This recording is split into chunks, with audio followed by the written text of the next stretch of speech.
15 अगस्त आने वाला है। इस उत्सव को पूरे जोश के साथ, पूरी शिद्दत के साथ सेलिब्रेट करना हमारा नेशनल ड्यूटी है, हमारा राष्ट्रीय कर्तव्य है। उम्र आपका चाहे जो भी हो, आप 15 अगस्त इंडिपेंडेंस डे के दिन पूरे जोश में रहिए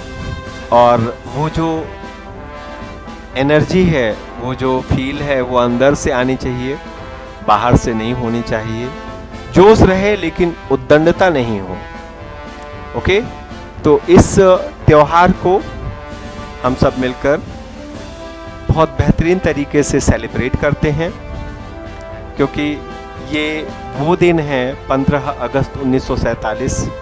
जब हमने गुलामी की एक लंबी बेड़ियों को, एक लंबे समय से चली आ रही थी, मतलब हम खाली आज़ाद अंग्रेजों से नहीं हुए, हम राजशाही से आज़ाद हुए, हम सल्तनत से आज़ाद हुए, हम मुगलिया शासन के चंगुल से आज़ाद हुए,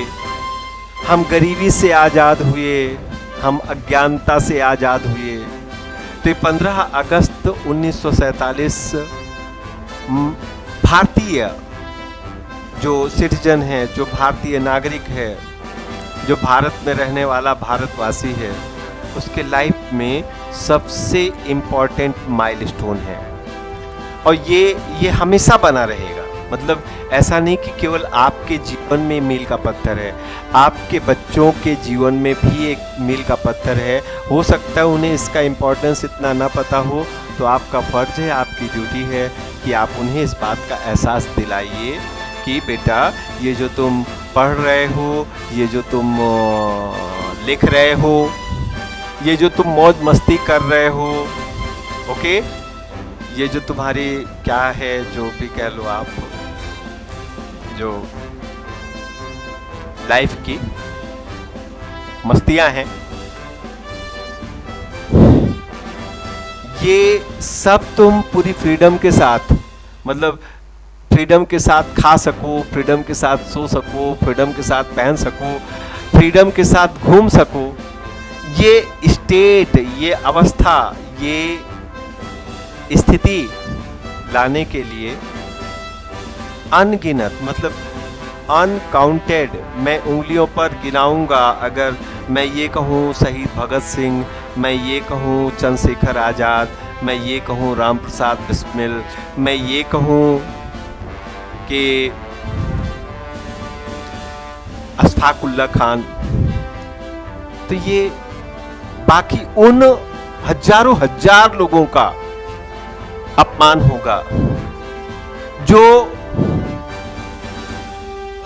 केवल इस अपराध के कारण कि उन्होंने कहा कि मुझे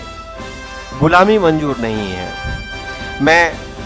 मर जाऊंगा लेकिन अपनी भारत माता के गले में, के पैरों में ये जंजीर देखना पसंद नहीं करूंगा। तो ये वो लोग थे जो बड़े दम से, जो बड़ी निडरता से, जो बड़ी हिम्मत से, क्या डेयरिंग थी। पहले तो मेरी दिल भर आया है ये सोच के, आंखें भर आई हैं उनको याद करके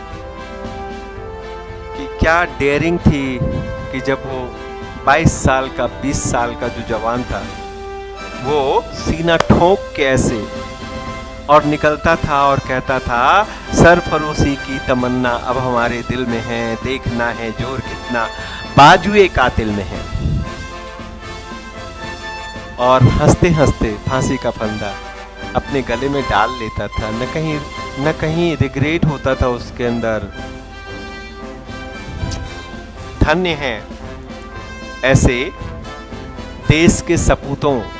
की माँ जिन्होंने पता नहीं क्या खा के पैदा किया था। आज तो हम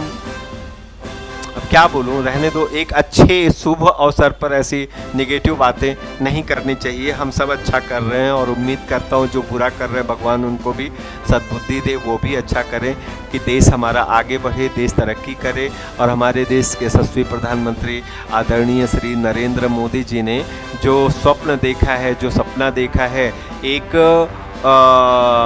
स्वस्थ भारत का, एक समृद्ध भारत का, वो सपना उनका 1947 तक वो सपना उनका 2047 तक, जब हम 100 वर्ष अपनी आज़ादी के मना रहे हों, तो वो सपना उनका अमृत भारत का जो सपना है, वो सपना उनका पूरा हो सके। तो इसके लिए हम सबको मिलकर काम करना है और हमें इस बात का एहसास दिलाना है कि बेटा ये जो हमारी खुशियाँ हैं, ये जो हमारी स्वतंत्रता है, ये जो हमारी आज़ादी है, उसके लिए लोगों ने अपने सर कटा दिए हैं और एक दो नहीं, अनगिनत लोगों ने अपने सर कटा दिए हैं। और सबसे मेरा थोड़ा सा बस ये अनुरोध है, निवेदन है कि उस चीज़ वो फील लाने के लिए कि कैसे कैसे भारत माता के सपूतों ने आज़ादी के लिए कितने कष्ट सहे हैं, उसके लिए मेरा आपसे रिक्वेस्ट है कि आप एक बार, बस केवल एक बार गूगल में जाकर के एक सर्च कीजिए सेलुलर जेल के ऊपर आप थोड़ा सा कुछ सर्च कीजिए, रिसर्च कीजिए, तो आपको पता लगेगा कि कितनी बुरी स्थितियों में, कितनी नरकीय स्थितियों में हंसते हंसते, मतलब जो जिन्हें फांसी दे दी जाती थी, एक तरह से समझ लो अच्छा ही होता था उनके लिए, मतलब उन्हें एक अच्छी ज़िंदगी दे दी जाती थी, या ऐसा कह लो, ज़िंदगी तो क्या बोलूँ, एक अच्छी मौत दे दी जाती थी। लेकिन जिन्हें सेलुलर जेल भेज दिया जाता था, उन्हें हर रोज़ मरना पड़ता था, तिल तिल के मरना पड़ता था। तो ऐसे एक दो